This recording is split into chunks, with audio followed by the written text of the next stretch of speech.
All right, it's important to know that before I give you this update, we have some new information on the case, but we still have some details that we don't know right now. So anything that I tell you today and I provide to you is subject to change because this investigation is still ongoing, okay? On Sunday, May 12th, at approximately 7 a.m., the Lansing Police Department was informed of a serious physical altercation that occurred between multiple subjects inside the residence in the 2100 block of Georgetown Boulevard. At the time of the report, officers were informed two suspects left the residence with the victim and went to an unknown location. The Lansing Police Department patrol officers, members of the Detective Bureau, and the LPD Violent Crime Initiative supported and responded to investigate this incident further. At approximately 11 a.m., officers located the suspects in the 1400 block of Malcolm X. While investigating further at Malcolm X's address, the victim was found and was pronounced deceased. When officers discovered the victim, his body had been dismembered in an attempt to destroy evidence of the crime. Following the discovery of the victim, the suspects were taken into custody and charged with homicide. The victim and the suspects were known to each other. This was not a random act. The victim of this incident has been identified as 25-year-old Zachary Marquise Taylor from Battle Creek. We have three suspects in custody. The first one is 35-year-old Marcus Lee Hayes, who is a felon on probation out of Ingham County. 42-year-old Leonard Felton Hayes, who is on parole out of Eaton County for weapons charges. Both subjects were arraigned today on charges that include open murder and dismemberment of a dead body. The third accused is 37-year-old Terrence Jones, who is currently on parole for murder. And his charges are dismemberment of a dead body and accessory after the fact.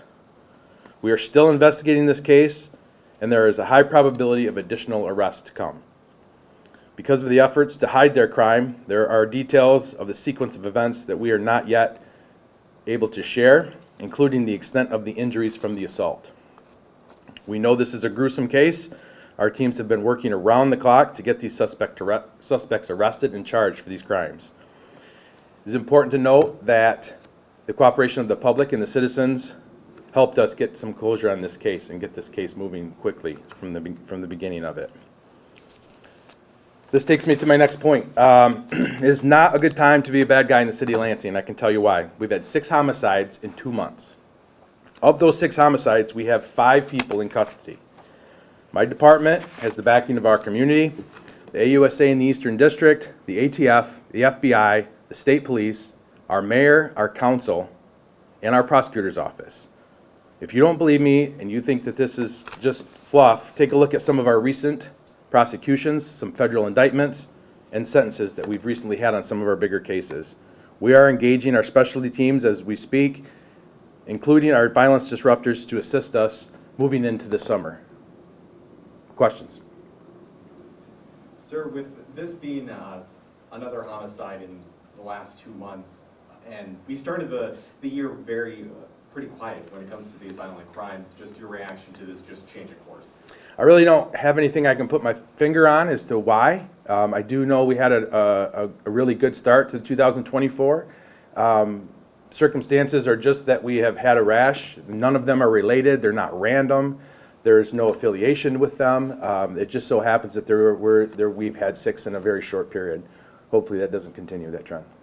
Have community members been pretty forthcoming with information with investigators and detectives when these cases happen? Absolutely. We have had great response from the community. This is why we have so much success with our arrests and our prosecution so far, because the community has already said, you've heard me say it before, we're tired of this nonsense. So when they see something, they say something, which helps our detectives out immensely when they investigate these cases. And speaking of violence, yesterday 6 News attained a video of a shootout that happened on Barnes Avenue. We wanted to know if you've seen that video personally and your thoughts on it. I have, and it's absolutely ridiculous. And on that case, for those residents in that neighborhood, I can assure you that for the residents, the rest of the city of Lansing, and for all you in this room, I can assure you that we know who you are. We will arrest you, and we will put you behind bars as soon as we can to stop you from hurting anyone else. Thank you. Does this seem to be gang-related, this particular case? There's no gang relation. Nope. Yes? You mentioned those 6 homicides, one being the shooting death of a 14-year-old last week on May 6th. Do you have any updates on that homicide in talking about this group that's happened in a short period of time?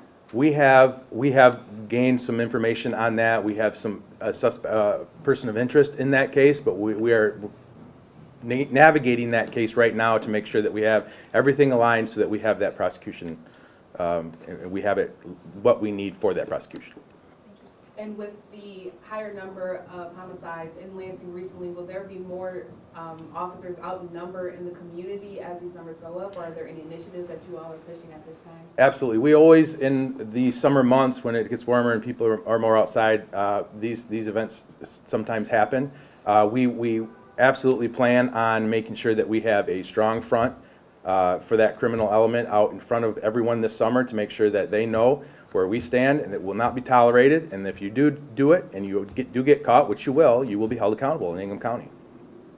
Chief, could you talk about the motive for this particular assault/homicide? I don't have motive yet. Okay. You don't believe it's gang related though at this point? No. Okay. While it may not be gang related, is there any indication that this is an example of just violence between groups of people that know each other? Yeah, I mean, it's hard to get in the brain of somebody who kills another human being, but I can tell you that you know, I'm confident that it's not gang related, and it's totally, you know, these individuals knew each other, right? So I don't know what the intent was or why it happened, but I can tell you that it did happen, and we caught them and they're in jail now. I understand there's a lot of efforts right now with community groups trying to crack down on essentially a revenge type style Yes. violence. And does it seem like these may be cases related to that type of? I don't know as if they're related as much as they're absolutely affected by our violence disruptors. This is exactly why we engage with these groups, and we've seen it to be beneficial. The violence disruptors are out there and having their stewards out and getting a hold of these folks and giving them some guidance so that there's no retaliation. Yes. What have the partnership efforts been between some community groups, other law enforcement? We have Advanced Peace, who is out there, and also MSP, you know, having a relationship with the city of Lansing. Could you talk about those relationships as we kind of head into this summer season, and what some of the focus is with those partnerships? Sure. So we have our relationships with the ATF, MSP, FBI, the AUSA, the Eastern District, Mark Totten. We're going to launch a summer initiative here in the coming weeks that you'll all be invited to make sure that everybody's aware of our efforts. We'll have proactive efforts as opposed to mostly reactive that we have in the past to make sure that everybody is aware that, one, the community is safe. We're out there visible to them and they feel safe, and two, that the criminals will have some accountability factors that they haven't had in the past. Anything else? Yes.